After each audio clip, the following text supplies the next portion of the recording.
इमाम से जाके कह रहा है ये बताइए नमाज में अंगूठा हिल जाए तो क्या है? इमाम से कह रहा अंगूठा हिल गया तो नमाज होगी कि नहीं? और कुछ फितना परवर ऐसे लोग होते हैं जो कहते हैं बताओ आदम अलैहिस्सलाम ने पहले कौन सा पैर रखा था जमीन में? तू बता तूने कौन सा रखा था?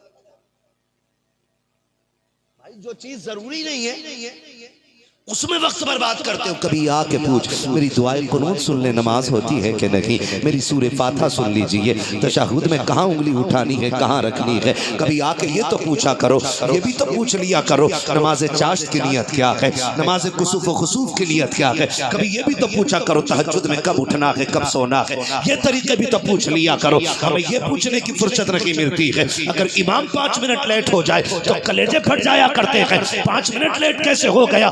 5000 तनख्वाह ले रखा है, टंके की चोट पे कहता हूँ नमाज जितनी तेरे इमाम पे फर्ज है उतनी तेरे 18 साल के बेटे पे फर्ज है। जितनी रकात इमाम पे लाजिम है उतनी तेरे बेटे पे लाजिम है। तू अपने बेटे को फजर में यहाँ पर रजाई उड़ा के आता है, इमाम की आके चारपाई उठाता है। तुझसे ये तो नहीं पूछा जाएगा इमाम कितनी देर में आया था, लेकिन ये जरूर पूछा जाएगा जिस बेटे को तूने कंबल में लपेटा था उस पर नमाज फर्ज थी कि नहीं। लाजिम ये नहीं है कि इमाम की मुखालफत करो, लाजिम ये है इमाम से पहले बेटे का हाथ पकड़ मस्जिद में ला। खुदा की कसम रब भी राजी हो जाएगा, मदीने वाला मुस्तफा भी राजी हो जाएगा।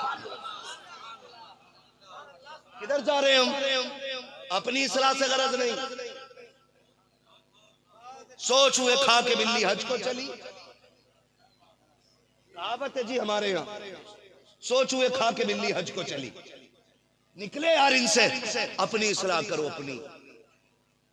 जब ख्याल आए ना कल किसे जलील करना है, पहले आईने के आगे खड़ा हो और पूछ खुद से क्या तू ही है जिसे हुजूर ने रो रो के उम्मत में कह कह के पुकारा था? पूछ कभी अपने आप से, क्या तू वही कर रहा है जो मेरे नबी ने कहा था? बंदा अपनी इस्लाह करे, फिर देखो पूरा मुआशरा संवरता है कि नहीं संवरता है। आज हम अपनी इस्लाह पे नहीं, पूरी दुनिया की इस्लाह पे लगे पड़े। हम निकलेंगे, ओए इधर आ, मूंछ किधर गई? इधर आ, पूंछ किधर गई? सबसे पूछ रहा, कभी खुद से भी पूछना तेरा कदम किधर उठ रहा है। माफ कीजिएगा, अगर 4 टाइम मस्जिद में पाबंदी से चले जाए ना, अगले दिन उस बंदे का नाम लेते हैं जिसकी 1 रकात या 1 वक्त की छूट गई हो। वो कहते हैं वो नहीं आया भाई नमाज में, वहीं खड़े होके कह रहा है मस्जिद में वो नहीं आया नमाज में। क्यों? तू ये दिखाना चाहता है कि तू 5 टाइम आ रहा है? मजबूरी भी तो हो सकती है उसकी। मस्जिद में उसका नाम लेने की जरूरत क्या कि जी अच्छा लगता सब पढ़ते हैं तो।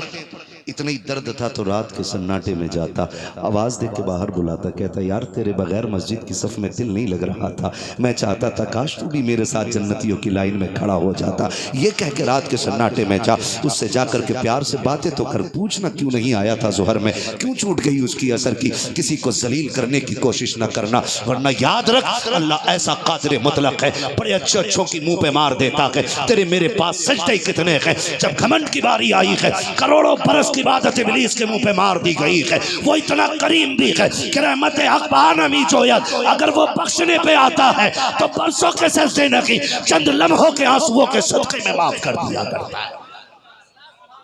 हमारे रवैये और हमारे तरीके, माफ कीजिएगा, अभी कुछ दिन पहले की बात है, ये कह के जाऊंगा क्योंकि सोशल मीडिया का दौर है, दुनिया में बात पहुंचेगी। जहां से फोन आया अभी वहां गया नहीं हूं, गया तो बात करूंगा, लेकिन मैं चाहता हूं हम सब इससे सबक हासिल करें।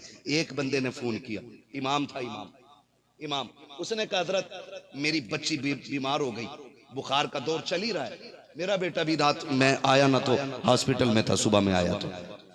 मैं सच्ची बताऊं जबान के ये भरम निभाने बड़े मुश्किल होते हैं, किए हुए वादे बड़ी मुश्किल से निभाए जाते हैं, लेकिन उम्मीद करते हैं हुजूर के करम पे हम उनकी जबान के लिए निकलेंगे, वो हमारा ख्याल रखेंगे। ये सोच के हम घर से निकल आते।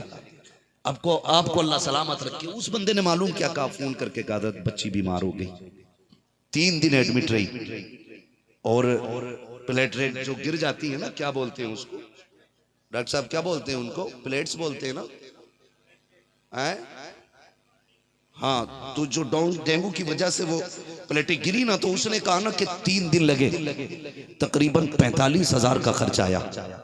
उसने कहा तनख्वाह कितनी?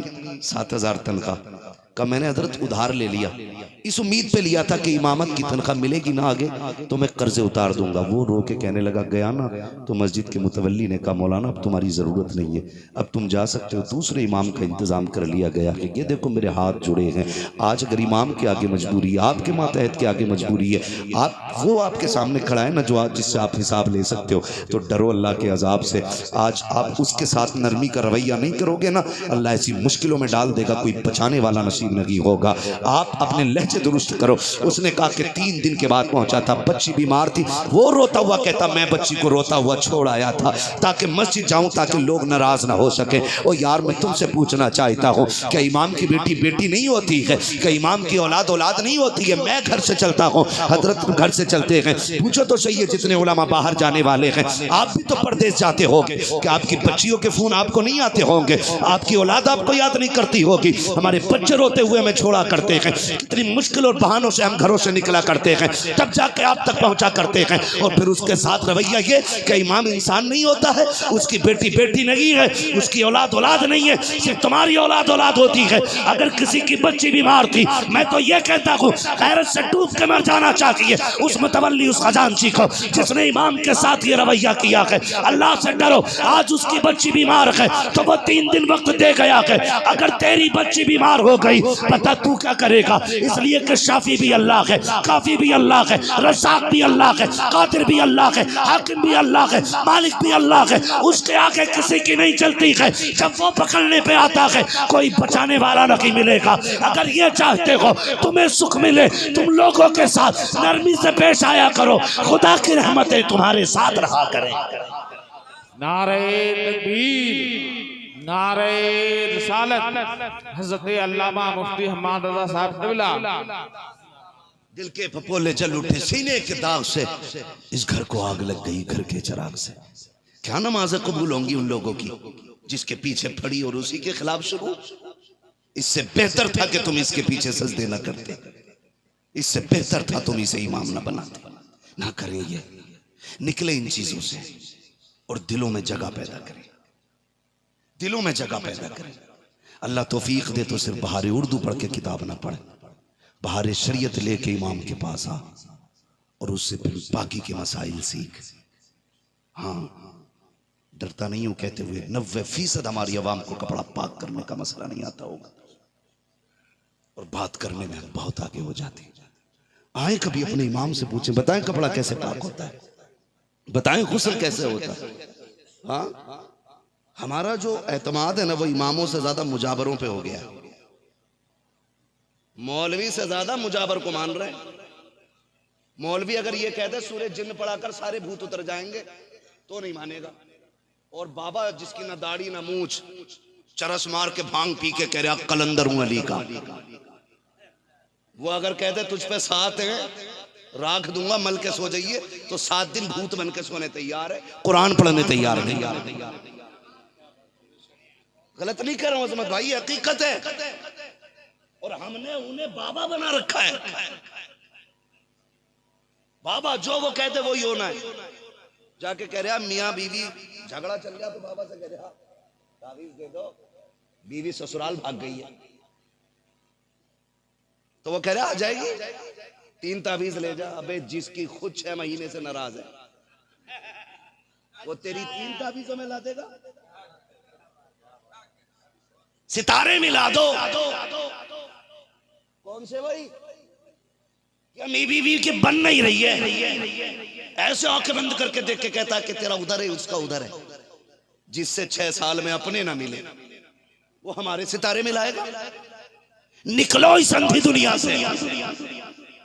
तुमने सारे बाबाओं के तावीज लिए होंगे, एक तावीज मुझ फकीर से लेके चले जाओ। अगर मियाँ बीवी में न बनती हो, खानदान में झगड़े रहते हो, तो तावीज ना ला, डोरी ना ला, पानी पड़वा के ना ला, मुस्तफ़ा का किरदार उठा, सीरत मुस्तफ़ा लेके बैठ और हज़रत खदीजा की तारीख उठा, बीवी को बैठा, खदीजा का किरदार सुना। खुदा की कसम 7 तावीज़ों से वो बरकत नहीं आएगी जो मेरे मुस्तफ़ा के किरदार से तेरे घर में बरकत आ जाए। हाँ, लेकिन सुनाए क्यों? खुद के मुस्तफा जैसे किरदार नहीं और बीवी के खदीजतुल कुबरा जैसे नहीं। सुधरना फिर दोनों को पड़ेगा ना। तो रवैये अच्छे करो, करेंगे इंशाअल्लाह अच्छे। बताओ मुसीबत में बाबा के पास जाओगे क्या मौलवी के? डर क्यों रहे? बोलो ना यार। बहुत डरा देते, कहते अगर ज्यादा बोला तो जला दूंगा। जिसकी शिकल जल हुई हो वो कौम जलाएगा। बड़े बड़े दावे, ईमान कमजोर कर दिए इन लोगों ने हमारे ईमान। और सीधे कहते हैं अच्छा ना मानेगा तो फिर आज ही रात को ले, मैं ये कर दूंगा, मैं वो कर दूंगा। इमाम इश्क मोहब्बत सरकार आला हजरत आपकी गली में ना एक फकीर आया, आके कहने लगा दे 10 रुपए वरना हवेली पलट दूंगा। दौर किसका है? आला हजरत का। कहा क्या उसने? 10 रुपए दे वरना हवेली पलट दूंगा। मेरे इमाम को गुस्सा आ गया, फरमाने लगे गैरत कर, ये जुमला शरीयत के खिलाफ है, तेरी औकात क्या तू हवेली पलट दे? ये जुमला बदल दे, मैं 10 के 20 दे दूंगा। उसने कहा मौलवी फकीर को जानता नहीं है, उसे पता ही नहीं था आज पाला किससे पड़ गया है। वो अपनी धुन में था, हल्का फुल्का मौलवी समझ रहा था। ये आला हजरत है, आला हजरत कहता देन वरना हवेली पलट दूंगा। कहने लगे देख जुमला बदल दे खाली, ये हुजूर की शरीयत के खिलाफ है, और जो हुजूर की शरीयत के खिलाफ बोलेगा इमाम अहमद रजा उसे बर्दाश्त नहीं करेगा। तू जुमला बदल दे 20 दे दूंगा। उसने कहा 10 ही चाहिए वरना हवेली पलट दूंगा। अंदर से माँ की आवाज आई, अहमद रजा फकीरों के मुंह नहीं लगते बेटे, जो मांग रहा है दे दे। कहते अम्मी जान ये अगर दीन ये खुदा के नाम पे मांगता अहमद रजा जान दे देता, लेकिन जुमला दुरुस्त नहीं है, शरीयत के खिलाफ है। अम्मी मैं इसकी बात पे इसको 1 रुपया नहीं दूंगा। इतने में सरकारे मुफ्ती आजम अंदर हवेली में खेल रखे थे, दूसरी छत पे पैर फिसला, सर के बल नीचे गिरे। माँ की आवाज आई, वो बेटे अहमद रजा जी अम्मी का देख तेरा मुस्तफा रजा गिर गया है। मैंने कहा फकीरों से उल्टा नहीं करते हैं। आंख में आंसू आए, लेकिन बेटे के गिरने की खबर सुन के दौड़े नहीं, अपनी जगह नहीं छोड़ी। कहते अम्मी ये तो एक मुस्तफा रजा है, 3 पे अगर 1000 मुस्तफा रजा हो सारे कुर्बान कर दिए जाए। ये अकीदा रखो ना, लेकिन है ही नहीं अकीदा, ये कमजोर हो गए। अगर खेत में फसल अच्छी हो जाए ना, कह रहा बाबा का करम है, बाबा का करम है। सुन भाई कैसे करम के फसल उनकी दुआ से ही अच्छी हुई है, बर्दाश्त कर ले तो कह दूं तेरा बाबा अपनी दुआ से तेरी फसलें जमा रहा है। इसके जब से बाल गिरे गंज पे, इससे अपनी बाल तो जमा नहीं, खेती इससे जम रही है। नजरिए देखो हमारे अकीदे। मुझे खुद बताओ, हम तो खेत में सिर्फ एक दाना डाल के आए थे। खेती करते हैं ना लोग, जो करते हैं वो बोलें जरा। गेहूं का दाना एक ही तो डाला जाता है एक पेड़ के लिए, और फिर उसके ऊपर से पटेला यानी मिट्टी डाल दी। एक दाने की औकात देखो आप, फिर रब की कुदरत देखो।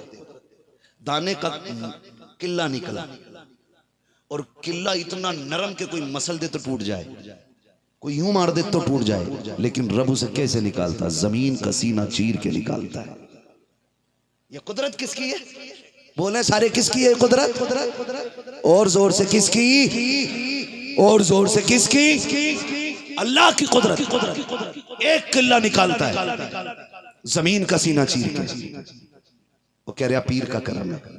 जब तुम ये कहते हो ना बाबा का करम है, मुझे सच बताना कि रब को ये खबर नहीं है तुम्हारी कि जब तुमने कहा ये बाबा का करम है तो क्या मशीयत तुमसे पूछती नहीं होगी कि तुम तो एक दाना डाल के आए थे, जमीन का सीना चीर के पौधा मैंने निकाला, हवाओं के झोंकों से जवानी मैंने दी थी, जब इसका जी उदास हुआ था तो बादे सबा के झोंकों से इसे झुलाया, जब ये सर्दी महसूस करने लगा तो धूप की किरणों से इसे गर्माहट दी, जब गर्मी में तपता रहा रात को शबनम के कतरों से चेहरा तो मैंने धुला था, जब तन्हाई में रात की ये परेशान था, तब चांद की चांदनी से मैंने इसका जी लगाया था। खुदा की कसम फिर उसने पौधे का पेड़ बनाया, पेड़ में बाली निकाली, एक बाल में 70 दाने लगाए। और दानों की सिक्योरिटी आप जानते हैं, कभी गेहूं के एक दाने को निकाल के आप देखिएगा उसने कितना सिक्योर, कितना महफूज बनाया है। 1000 आंधियां आई, कोई धूल दाने तक नहीं जाती है, कितनी बारिशें आके गुजर जाती हैं, एक कतरा भी गेहूं तक नहीं जाता है।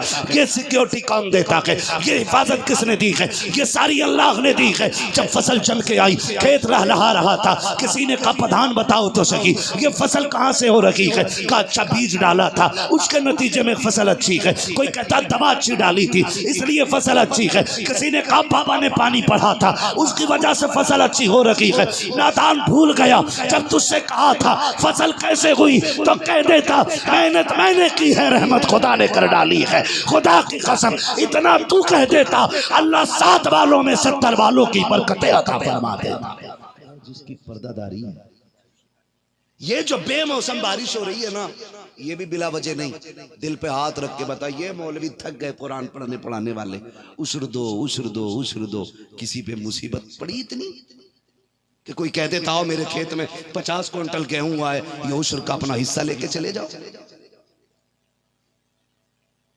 जब फसल मारी जा रही तब तो खुदा याद आया, जब कटी तो नहीं। याद रखो रब कादिर मुतलक है, जब देने पे आए तो छप्पर फाड़ के देता है, और जब लेने पे आए तो जबड़ों में से निकाल लेता है। उसका वादा है, तुम उसका हिस्सा दो फिर हिफाजत वो करेगा। तुम दो ना उसका हिस्सा, और वो खाता नहीं है, वो पीता नहीं है, वो खाने पीने से पाक है।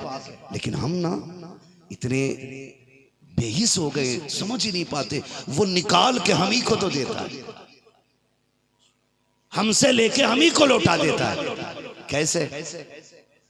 किसी पे ज़कात फर्ज थी, उससे ली तो उसको दे दी जिस पे लेने की गुंजाइश थी, ताकि वो रोड पे भीख न मांगे। आज ना कभी कभी रोड पे जाओ ना तो डर लगता है, और देख के भी ख्याल आता है। कभी गाड़ी का शीशा बजता, देखो ना तो नकाब में बच्ची खड़ी होती है, किसी की गोद में बच्चा, कोई दाढ़ी वाला बुजुर्ग है, शीशे के आगे हाथ फैलाता। ख्याल आता काश मेरी कौम ने अगर इंसाफ किया होता ना तो ये इस उम्र में भीख ना मांगते। ज़कात उश्र देना शुरू कर दो, अल्लाह नुकसान से बचा देगा। हराम खाने से बचो, हलाल खाओ। पूछो ये उलमा बैठे, मैं पूरी जिम्मेदारी के साथ कहता हूं, अगर रब ने तुम्हें 10 क्विंटल दिया और तुमने सारा दे दिया, उसका 1 किलो ना दिया ना, और 10 क्विंटल में बड़ा ने दिया, आपके लिए 10 का 10 क्विंटल नाजायज है। फाइनल करो आप, एक एक दाना उसका निकाल के दो। क्यों नहीं देते? जो हक है वो दो। क्या लिया उसने तुमसे? कुछ भी तो नहीं लिया ना भाई। अगर 20वां हिस्सा ले लिया तो क्या ले लिया तुमसे? ना, ये ना करो। तो हमारी आदतें बिगड़ती जा रही हैं। अकीदे मजबूत रखो। सरकार आला हज़रत क्या कहते हैं? कहते हैं ये शरीयत के खिलाफ है, खाली जबान बदल दे मैं दे दूंगा। उसने करना हवेली पलट दूंगा। सरकार मुफ्ती आज़मीन गिरे, माँ ने कहा देख गिर गया ना बेटा, मैंने पहले ही कहा था फकीरों के मुंह नहीं लगते। इतनी बात कही, कहने लगे अम्मा ये तो एक मुस्तफ़ा रज़ा है, दीन के नाम पे 1000 मुस्तफ़ा रज़ा कुर्बान किए जा सकते। इतनी बात कही, सरकार मुफ्ती आज़मीन उम्र शरीफ 6-7 बरस, उठे कपड़े झाड़े, कहने लगे अब्बा डटे रहिए, मुझे भी कुछ नहीं हुआ है,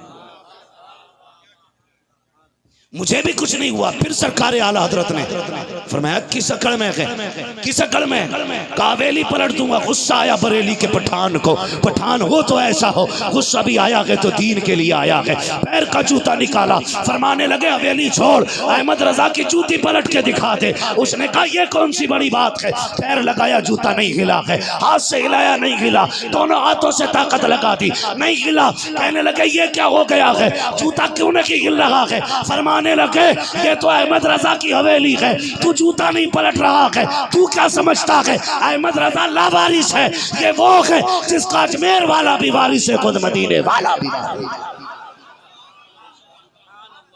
अकीदे पक्के रखो, इन लुटेरे बाबाओं से बच के रहो, लुटेरे बाबाओं से बच के रहो। मैं तावीज का मुखालिफ नहीं भैया, तावीज पहनते हम भी हैं, शर्त ये है देने वाला मुफ्ती आजम जैसा होना चाहिए। हम पहनेंगे तावीज, देने वाला ताजुश शरिया जैसा लाके दिखाओ। हम पहनेंगे तावीज।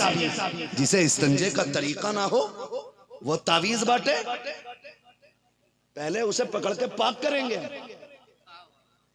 चाहे वॉशिंग मशीन में डालना पड़े। और आप भी लहजे सख्त करो ऐसे लोगों के लिए जो दीन से खिलवाड़ कर रहे हैं।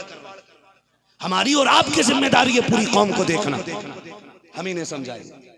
वली हो नेक बंदा होना चाहिए, कोई तकलीफ नहीं, नेकों की दोस्ती हमेशा काम आती है।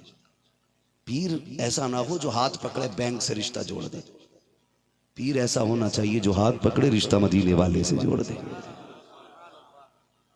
ये याद रखिएगा। मुझे एक बात याद आ रही है आज तो अल्लाह माफ करे, गरीबों के पीर अलग हैं, अमीरों के अलग हैं।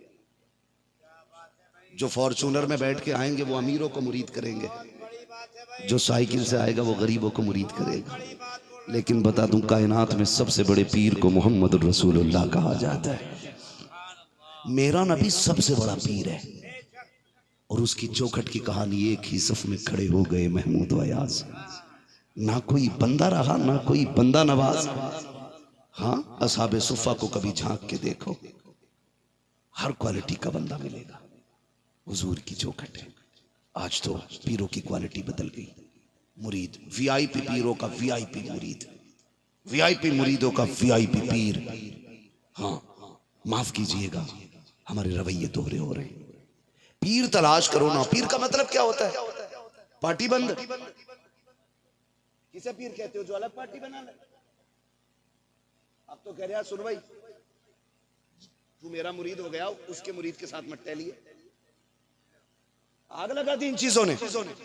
घरों में दीवारें खड़ी हो गई, हमारे नफरतें बढ़ती जा रही हैं। फर्क कितना हुआ? पहले ना लोग पीर को तलाश करते थे, अब पीर मुरीद ढूंढते फिर रहे। हाँ, मुरीद ढूंढते फिर रहे। कह रहे शिवानी साहब, मोहल्ले में कोई नया बच्चा आया है, क्योंकि हमारी गोद में डाल दो। क्यों, तेरे बाप का है? हमारी गोद में डाल दो। दिल तंग है इन पीरों के, दिलों में गुंजाइश थी। मेरा इमाम मुरीद होने निकला ना तो गंज मुरादाबाद शरीफ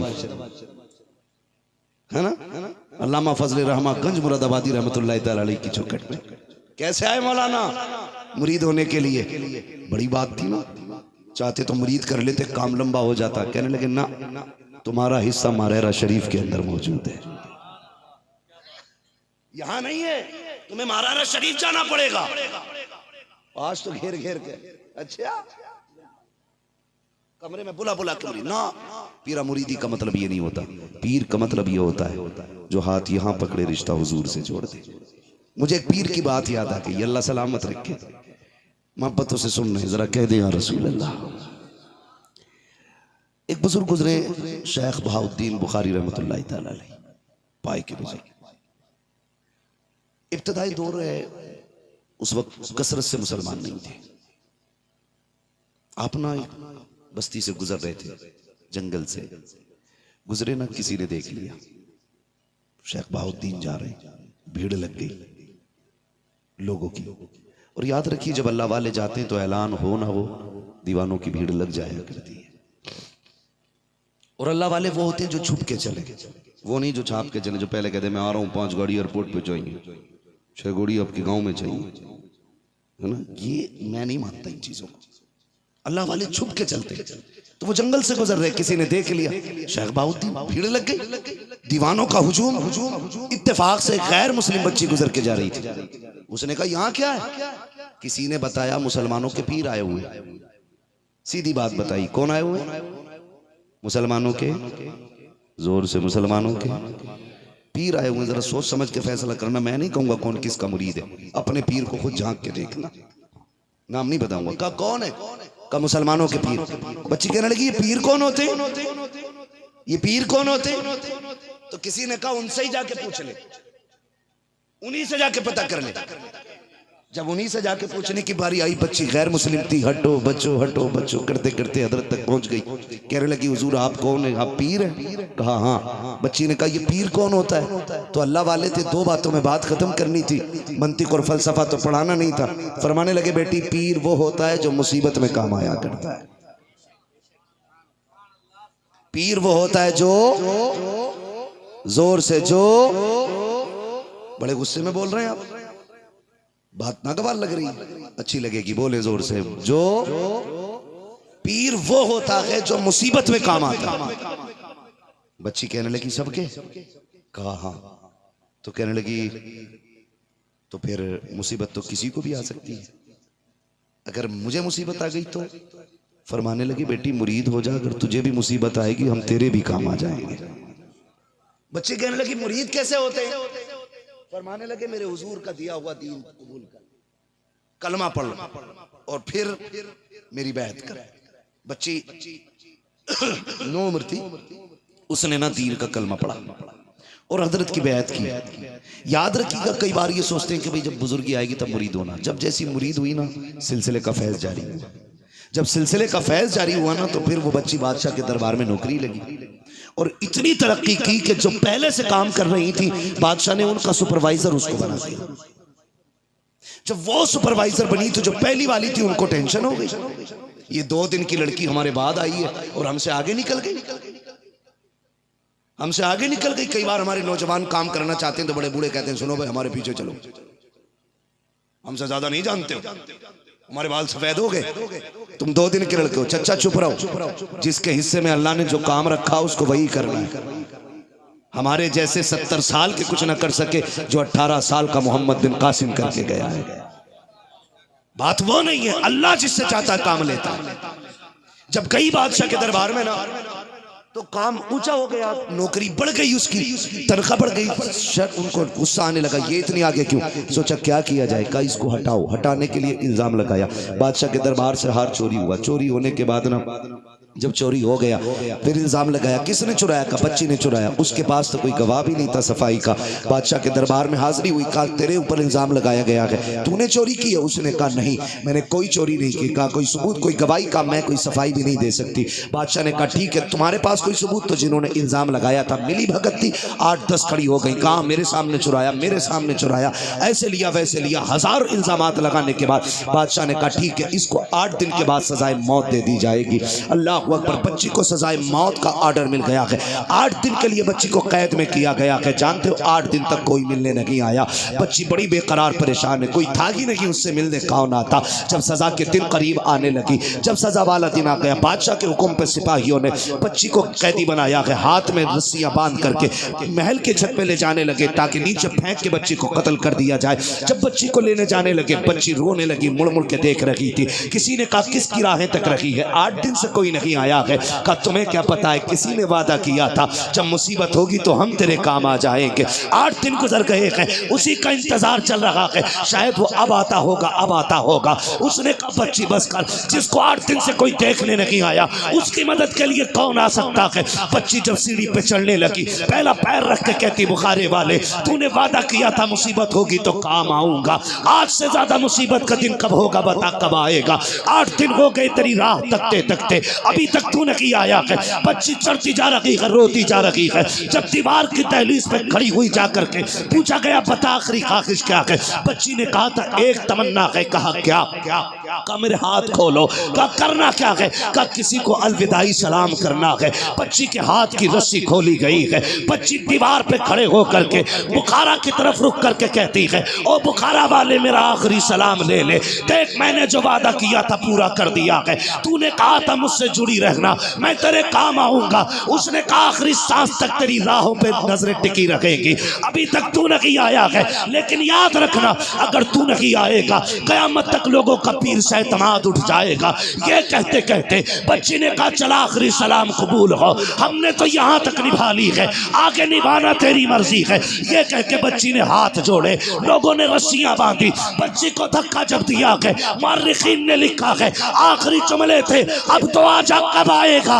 ये कह के बच्ची बेहोश हुई है। जब महल से नीचे आने लगी है बच्ची बेहोश हुई। जब होश आया है तो क्या देखती है, किसी की बाहों ने बच्ची को संभाला हुआ है। है, किसी ने गोद में उठाया हुआ है। जब बच्ची आंख खोलती है तो क्या देखती है? वही बुखारे वाला बाबा मुस्कुरा रहा है। कहा बाबा बता तो सकी, आने में देर क्यों करती? कहा पगली मैं तेरा इम्तिहान ले रहा था, तू कितनी मजबूत है। कहा फिर तू कब चला? बच्ची ने कहा था बता कब आया? तो बुजुर्ग ने कहा था चुआ सवारा आम थी मनस बुखारा आमदम, जब तू महल से चली थी मैं बुखारा से चला था। कहा इतनी जल्दी? कहा पगली देर हो गई, मैशर में आवाज देना, हाथ पकड़ के पुलसिरात से पार करके दिखा दे। नारे तकबीर, नारे रिसालत, गौसुल वरा कॉन्फ्रेंस, हजरत अल्लामा मुफ्ती हम्माद रजा साहब क़िबला, नारे तकबीर।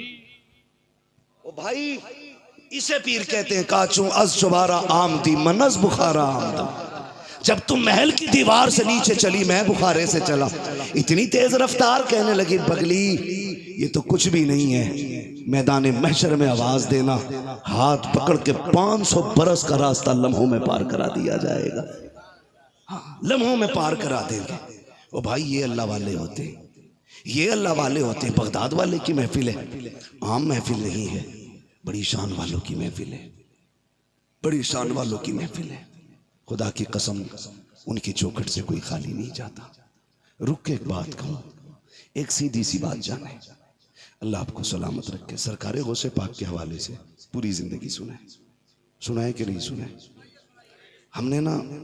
हमने तो जब से होश संभाला है ना, हम सबको हमारी माओं ने चूल्हे पे जो सबसे पहली तारीख बताई थी वो बगदाद वाले की तारीख बताई है। जहां तक हमें याद आता है अजमत भाई हर महीने की 11 तारीख को जब माँ हलवा बनाती कहती वजू करके खाना बगदाद वाले का है। उनकी इज्जत उनकी मोहब्बत तो हमारी गुड्डी में है, मगर आपसे इतनी गुजारिश है थोड़ा समझे जरा। यूं ही कोई माँ अब्दुल कादिर जिलानी की माँ नहीं होती है, यूं ही कोई बाप सैयद मूसा जंगी दोस्त नहीं होता है। कुछ ना कुछ तो करना पड़ता है। आपसे रुक के कहूँ रिश्ते सारे होते हैं। मैं एक बात बहुत कहता हूँ, मैं कहता हूँ कि ज़मीन अच्छी होती है तो फसल अच्छी होती है, माँ अच्छी होती है तो नस्ल अच्छी होती है।